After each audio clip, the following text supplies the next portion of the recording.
The date was August 15th, 717 AD, across the dark, shimmering waters of the Sea of Marmara. A sight of absolute, soul-crushing terror greeted the defenders of Constantinople. 1,200 Arab warships, their masts like a forest of needles against the rising sun, moved toward the city in a massive, unstoppable crescent. This was the Grand Armada of the Umayyad Caliphate, the most powerful empire on the planet.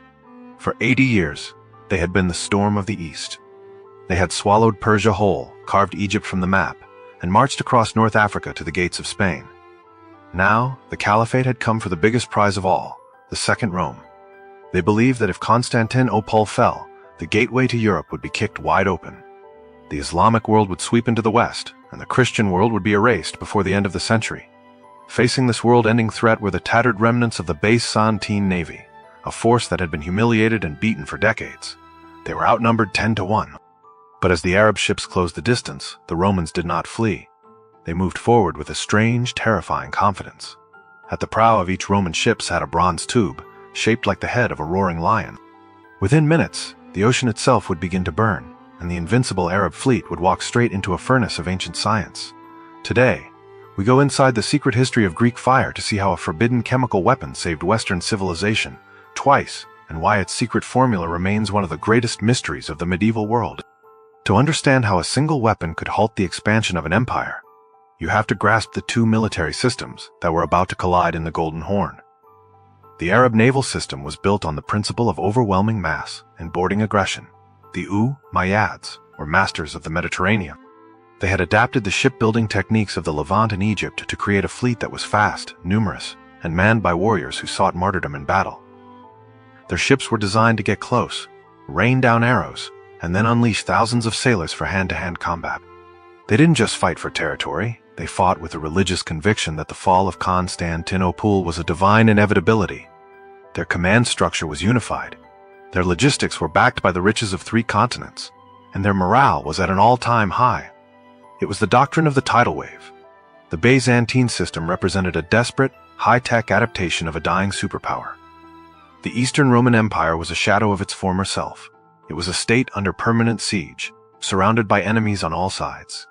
But the Romans had one thing the Arabs did not: the combined scientific heritage of the ancient world. They were the keepers of Roman engineering and Greek alchemy. While their army was shrinking, their special weapons division was working in the shadows. The Byzantine navy was no longer a fleet of conquest, it was a fleet of surgical strikes. They had developed a system of defense that relied on a technological force multiplier. They knew they could never win a conventional battle of numbers.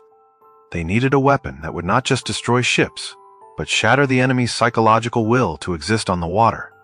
This brings us to the most guarded secret in history: Greek fire. It was not just fire. It was a complex weapon system that combined chemistry, pressurized mechanics, and psychological terror. The legend says it was invented by a refugee named Caliphate, a chemist from Heliopolis, who fled the Arab conquest of Syria. He brought his secret to the Roman emperor, and the Romans realized immediately that they had found the ultimate deterrent. The substance, which the Romans called liquid fire, or marine fire, was a sticky, gelatinous liquid that could be projected through bronze siphons. But here is what made it truly lethal. It was hydrophobic. It did not just burn on top of the water, it was ignited by the water. To a medieval sailor, this was a supernatural nightmare.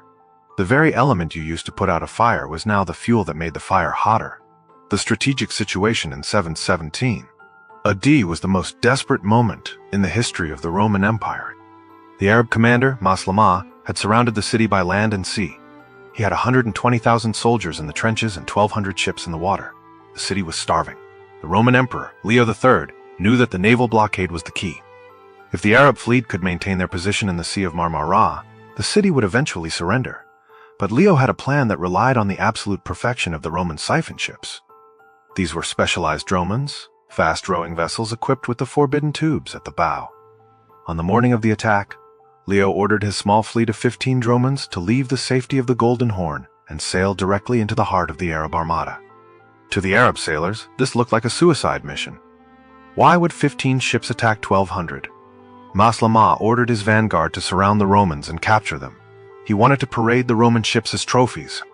As the distance closed to 50 yards, the Roman sailors began to work the bellows. This was a precision operation. Deep in the hull of the dromon, a furnace heated a pressurized tank of the secret liquid. A series of bronze valves were opened, and the liquid was forced through the siphons under high pressure. At the end of the tube, a small torch or a starter flame ignited the stream. The result was a jet of liquid flame that roared like a dragon. The sound alone was enough to cause panic. Witnesses described a thunderous hiss and a cloud of thick, black smoke. The stream of fire hit the Arab ships, which were made of wood and coated in pitch and resin to make them waterproof. These materials acted like kindling. The fire did not just burn the wood. It clung to the hull and flowed into the rowers' ports. When the Arab sailors tried to throw buckets of seawater on the flames, the fire exploded with even greater intensity. It was the ancient world's version of napalm. The effect on the Arab fleet was a masterclass in chaotic destruction. The front ships, now roaring torches, began to drift back into the secondary lines. The sailors, terrified by the devil's fire, jumped into the sea, only to find that the surface of the water was a sheet of flame. The coordination of the Arab fleet vanished in minutes. The decimal system of command that Maslama had used to manage his ships became useless, as every captain turned his helm to flee from the Roman dromons. The Roman ships moved through the confusion like sharks, turning their siphons left and right, incinerating any vessel that came within range. By the end of the first engagement, the Arab vanguard was a smoking graveyard. This was the first time the secret liquid fire had saved the city in a major engagement, but it would not be the last. Years earlier, in 674 AD, the Arabs had attempted a similar siege. For 5 long years, they had battered the city walls. And for 5 years, the Roman navy had used Greek fire to burn the Arab supply ships. The Arabs back then had no counter to it. They tried to use wet hides to protect their decks, but the liquid fire simply flowed underneath the leather and burned the wood from within. The psychological trauma of the first siege was so deep that when the second armada arrived in 717, the mere sight of the Roman dromons caused a drop in Arab morale. But why was Greek fire so forbidden and so secret? The Byzantines understood that their empire survived only as long as they had a monopoly on this technology. The emperor decreed that anyone who revealed the formula to a foreigner would be struck down by divine lightning and his family cursed for eternity. The recipe was never written down in a single document. It was divided into parts. One group of craftsmen knew how to make the siphons. Another knew how to brew the liquid. Only the emperor and his inner circle knew how to combine them. This compartmentalization of information is a technique we associate with modern spy agencies like the CIA, but the Romans were using it 1500 years ago. Because the secret was so well kept, it eventually died with the empire itself. When Constantinople finally fell to the Ottomans in 1453, the secret of Greek fire was already lost. Historians and chemists today have spent centuries trying to recreate the formula. Was it a mixture of crude oil, sulfur, and quicklime? Was there resin or saltpeter involved? We still don't know for certain. We can create things that look like Greek fire, but we cannot perfectly replicate the substance that could be projected through a medieval tube and stay lit on the surface of a stormy sea. It was a lost tech that functioned as the ultimate strategic deterrent for nearly 800 years. The strategic implications of the victory in 717 AD were staggering. Maslama's army was eventually destroyed by a combination of the brutal winter, Roman guerrilla strikes, and a Bulgarian intervention. Of the 1,200 ships that had sailed to conquer Rome, only 5 returned to the ports of Syria. The Caliphate's naval power was shattered. For the next 3 centuries, the Arabs would never again pose a serious threat to the walls of Constantinople.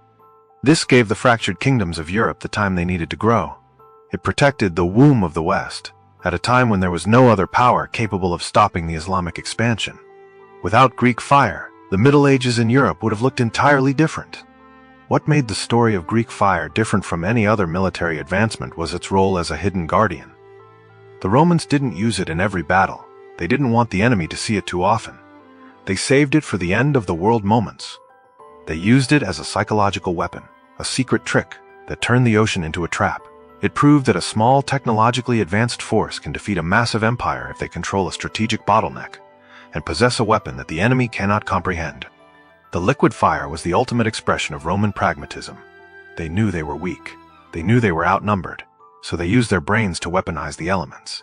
They identified that the Arab strength, their massive fleet, was also their greatest vulnerability. A fleet is a collection of flammable boxes packed tightly together. All the Romans had to do was find a way to deliver the match. The legacy of the forbidden weapon is a testament to the power of science in the service of survival. It serves as a reminder that the most important part of any weapon is not its destructive power, but its ability to change the enemy's perception of what is possible. The Arab sailors at Myeongnyang or Lepanto fought men, but the sailors at Constantinople felt they were fighting the gods themselves. They were facing a fire that defied nature, a fire that laughed at the water. The secret liquid fire remains the most successful black project in military history. It saved the Second Rome twice, protected Europe for centuries, and then vanished into the mists of time, leaving only the charred remains of empires in its wake. It was the day Roman alchemy and strategic secrecy turned a naval massacre into a technological triumph. It was the day the ocean burned, and history was saved by a secret. If you want to see how the fall of the Roman Navy eventually led to the rise of the Italian maritime republics like Venice, watch this next video.